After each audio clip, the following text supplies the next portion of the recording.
नमस्कार शेतकरी मित्रांनो, मी शिवशंकर आणि तुमचं स्वागत करतो इनसाइड महाराष्ट्रवर। मित्रांनो, सध्या तुम्ही टीव्हीवर न्यूज बघत असाल की इस्रायल आणि इराणमध्ये युद्ध सुरू आहे। अमेरिकेची युद्धनौका तिथे पोहोचली आहे आणि हे सगळं बघताना आपल्याला वाटतं की जाऊ दे, ते त्याचं युद्ध आहे, आपल्याला काय संबंध। पण मित्रांनो, इथंच आपण चुकतोय।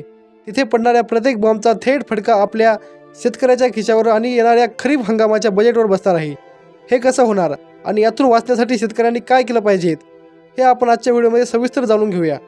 सर्वात आधी हे समजून घेऊया की आपल्या भारतात युरिया, DAP आणि खत बनवण्यासाठी लागणारा कच्चा माल कुठून येतो। तर हा माल येतो मध्य पूर्वेतील देशातून आणि युरोपमधून। हा सगळा माल तांबड्या समुद्रातून जहाजामार्फत भारतात येतो। पण सध्या तिथे युद्धजन्य परिस्थिती असल्यामुळे आणि जहाजावर हल्ले होत असल्यामुळे मालवाहू जहाजांना तो रस्ता बंद झाला आहे। आता या जहाजांना पूर्ण आफ्रिका खंडाला वळसा घालून भारतात यावं लागतंय। जो प्रवास आधी 30 दिवसात व्हायचा त्याला आता 50 ते 60 दिवस लागत आहेत। आता तुम्हीच विचार करा, जर जहाजाचा प्रवास 20 दिवसांनी वाढला तर त्याचं डिझेल किती लागेल। आंतरराष्ट्रीय रिपोर्टनुसार जहाजाचा वाहतूक खर्च आणि इन्शुरन्स प्रीमियम चक्क तिप्पट वाढला आहे। यासोबतच आंतरराष्ट्रीय बाजारात कच्च्या तेलाचे $90च्या आसपास पोहोचले आहेत आणि आपला रुपया डॉलरच्या तुलनेत कमजोर झाला आहे।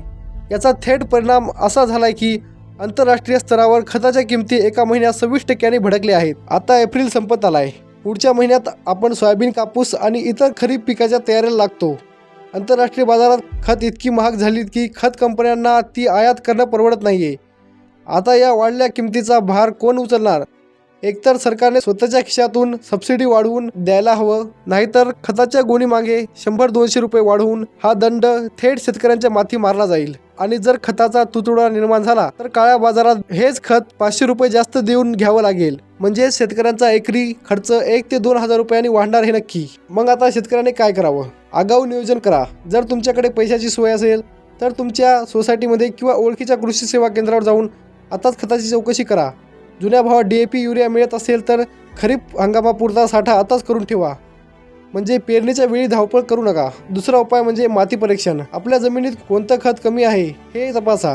उगाच सवयीने जास्त युरिया टाकू नका, यामुळे पैशाची बचत होईल आणि उत्पादनही चांगले येईल। शेतकरी मित्रांनो, हे आंतरराष्ट्रीय संकट मोठं आहे आणि याचा सामना आपल्याला हुशारकीने करायचा आहे। तुम्हाला काय वाटतं? सरकारने या युद्धजन्य परिस्थितीत खतावरचं अनुदान वाढवायला हवं की नाही?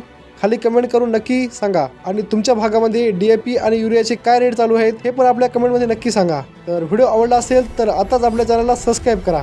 धन्यवाद।